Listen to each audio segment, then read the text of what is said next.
Live on the line right now, we have, and I want to just say super producer now, Young Lad. Man. Young Lad, welcome to the show. What's going on, my brother? What's going on? How you been, man? Oh, I'm good. I'm doing all right. I'm in the studio right now, you know what I'm saying, about to, get it in. Beautiful. Where are you at right now? I'm in Miami, with Cool and Dre out here getting it in. So I'm about to do a crazy record. I'm working on some new records. I want to say it, but you know what I'm saying? I feel you. For those who don't really know who Young Lad is here in Central Virginia, kind of give them a brief bio on who you are and how you got to where you are. Where are you from? Oh, I'm from Milwaukee, Wisconsin. Shout out to Richmond, though. I would love to go there, but I'm from Milwaukee, Wisconsin. It's like right above Chicago. And, I lived there most of my life and whatnot, but, I moved down to Orlando, Florida, and, I go back and forth between Miami, so, How long have you been producing? I've been producing for a minute. Like, I wouldn't say producing, I say beat making. I was beat making for a long time, but I started producing, I say like 6 years now. I've been like really, putting together good records and, really liking what I'm doing.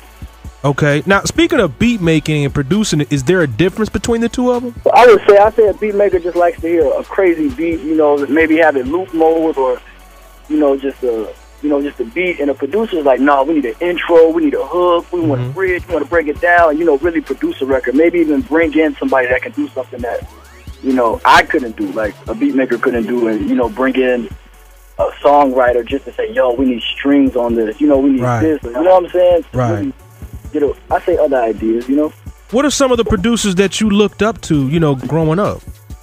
Oh, man, everybody. I was a big Dr. Dre, DJ Quick fan. I love Cool and Dre. I like Scott Storch. It was like Kanye. It was everybody. I tried to take a little bit from everybody. Like, man, just to make it to that level of just having your music heard on a regular, I was like super like, yo, who was that? Who did that? So it's crazy actually.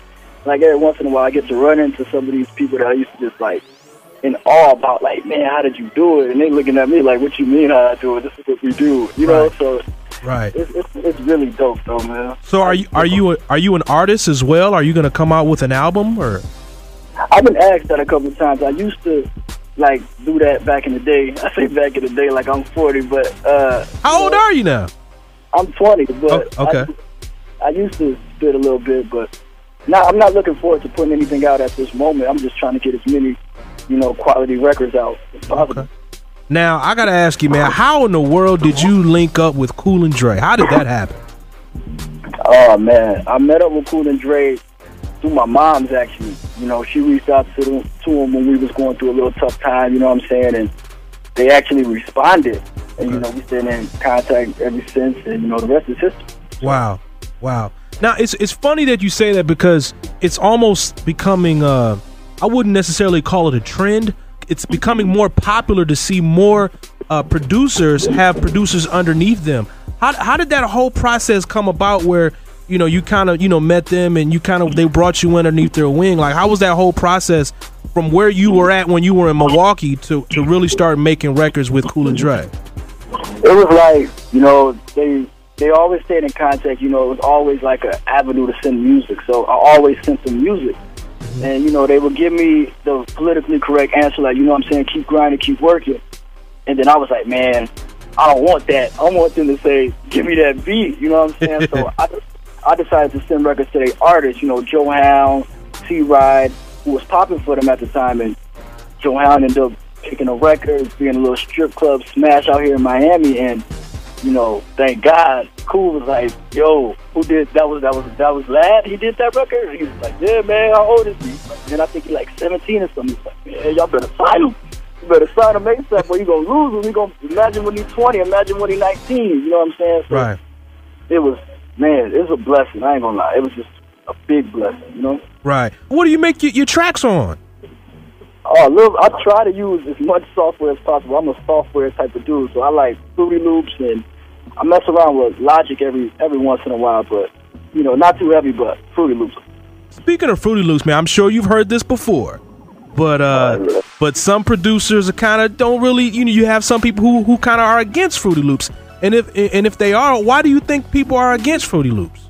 I think they're against it is because it's so convenient. You know what I'm saying? It's like anybody can get it, everybody can have it, and the term producer is always thrown in with it. So it's kind of like it devalues it. But it's all about what you use it. I mean, it's all about how you use it and what you got. You know what I'm saying? It's not like you could just give Fruity Loops to anybody and they make it sound right. But, you know, hits came from it. Some of my favorite producers like T-Minuses, Boy Wonders, they're using them right now. They're using Fruity Loops.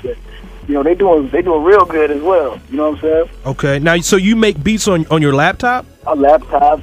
Okay. Anything I can make a beat on. iPad, I'll do it, man. If it sounds right. So what kind of laptop do you use with Fruity Loops? I mean, what?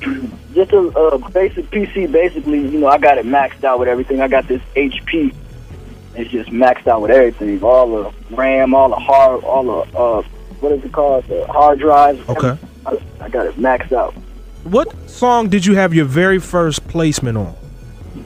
My very first placement was on the Carter 4, actually. It was a song called It's Good. Everybody call it the Jay-Z disc, but I like to call it It's Good. And it was featuring Drake and Jadakiss. Okay. And that was my first look. It was, woo! It was good feeling, man. That should be on the Carter 4, you know what I'm saying? Right. Now, what's the biggest difference between living in Milwaukee and living in Orlando besides the obvious weather? I say the big difference is like in Milwaukee, it's kind of small, you know what I'm saying? So you can get small-minded because it's rare that you see like a Ferrari at a red light. So you never have like the ambition to go, like, you know what, I'm going to go find out how to get this Ferrari. You know what I'm saying? Right. And going to Florida, it's either going to do one or two things. It's going to either discourage you or it's going to motivate you. You know what I'm saying? And I was just one of the people who got motivated and was like, yo, I gotta step it up. I gotta do something, man. I need a car to pull up at the red light. You know what I'm saying? I need to at least pull up to the Ferrari to be like, yo, that's what I'm getting. So right. It motivated me. You know what I'm saying? Right. That's a huge difference. Absolutely. Now I hear you're a big sneakerhead, man. How many pair of Jordans do you really have? I ain't gonna lie, man. I don't even know. I got enough pair where I tend to get surprised myself. And when I see something I don't remember having, I love to, you know, take a picture of it, post it on my Twitter or something, or Instagram. I'll be like, wow. Right. I be shocking myself sometimes. But, you know, follow me on Twitter, @YoungLad, YUNGLADD, and that's the same for Instagram and Facebook as well. That's what's up, man. Yo, who do you think's gonna win the NBA championship this year? I might be from Milwaukee, but I'm an Orlando Magic fan. Okay. I love Dwight Howard, man. Okay. I love him. That's what's up, man. What's your advice for young producers coming up in the game, man? You know, coming from, you know, places that they don't really get a good look. You know what I mean? How can they get out, you know what I mean, to live their dreams as well? I mean, there's two things I think are really important, and that's networking and working. You got to do both at the same time. You got to get out. You got to talk to people. You got to work on everybody's project that's willing to let you work. If it's free, that's free promotion. Mm-hmm. Get it out. Make sure they just give you your credit and stay in the loop. And always, when you get some downtime, work like as much as possible. And try to focus on quality, too. Not as much as what everybody else is doing, but as long as it sounds right, you know, everybody loves something different. Mm-hmm. So stay on that. I know a producer right now named Sap. He out of Delaware, and I was just with him in L.A., and everybody's like, how you make it out of Delaware? You know what I'm saying? And it was because he was networking, and he was, you know, going hard. You know what I'm saying? So I encourage people to do that. It don't matter where you're from. Music will speak for itself, like hands down. Wow. Yo, man, switching gears here real quickly, man. You're right there in, you know, ground zero, man, with the whole Trayvon case situation, man. Where were you at when you first heard about it? I was actually in Orlando. Okay. You know, I was at home just listening to the case, and I'm like, man, that could have been me, my little brothers. You know, that's very possible. You know what I'm saying? We live in a little nice area, and you know that could happen to any one of us. And you know, it's a real situation. It's not like nothing far fetched. Mm-hmm. So you know, hopefully the justice system works. I'm glad they finally made an arrest and all that. And you know, my prayers go out to him and his family. Hopefully man, everything goes well. That's beautiful, man.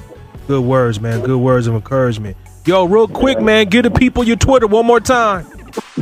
Yeah, make sure y'all follow your boy at Young Lad, YUNGLADD. That's 2 D's, so, you know, no O. Music, all that. Shout out to Cool and Dre, Fat Joe, Chris Brown, KJ, and Vaughn for coming up with that amazing hook. And, you know, everybody I met along the way. You know, matter of fact, I forgot to ask you that. I forgot to ask you that. Yeah. Walk me through the process of making that record. Man, it was crazy actually, because like late at night, for everybody that follow me on Twitter or whatnot, I always post something like Young Lad Hours. That means I'm looking for a sample or something. You know what I'm saying? Okay. And I came across this record from Truth. It was called I Will Always Love You. I was like, woo, I need that. You know what I'm saying? And I started replaying it, and I knew I had something, but it was not easy replaying that record, my brother. It was like, man, who came up with this? I found out it was Dallas Austin, and, you know, that man is a genius. I love his work and all that, so, you know, man, it was just a great night, and vibed out to it, and Fat Joe heard it. He was like, I need that. Yeah. He worked this magic on it, got Chris Brown on it, and the rest is, you know, on the radio. Well, listen, man, young brother, man, save your money, man. I've seen so many young brothers, man, get rich, and then, you know, when the song is over with, man, they broke, man, and I hate seeing that. And not even really just with artists, with athletes as well. So, you know, just you know, I mean, you know, go ahead, you know what I'm saying, have fun, you know what I'm saying, you're young, have fun, but, you know, put some money aside, man. That's so important, put some bread aside. Yeah, but, man, I'm still living below my means. I can't even do it. I'm so normal. Be blowing people off the wall. They're like, you eat at McDonald's? I'm like, yeah, that was me and you, dog. That was me and you. That's what's up, man. Young Lad, man, I do not want to take too much of your time, man. Thank you so much for taking a minute to talk to us here in Richmond. One more time, give your Twitter one more time. All right, my Twitter is at Young Lad, YUNGLADD. Follow me, put follow back. There it is, man. Young Lad. All right, bro.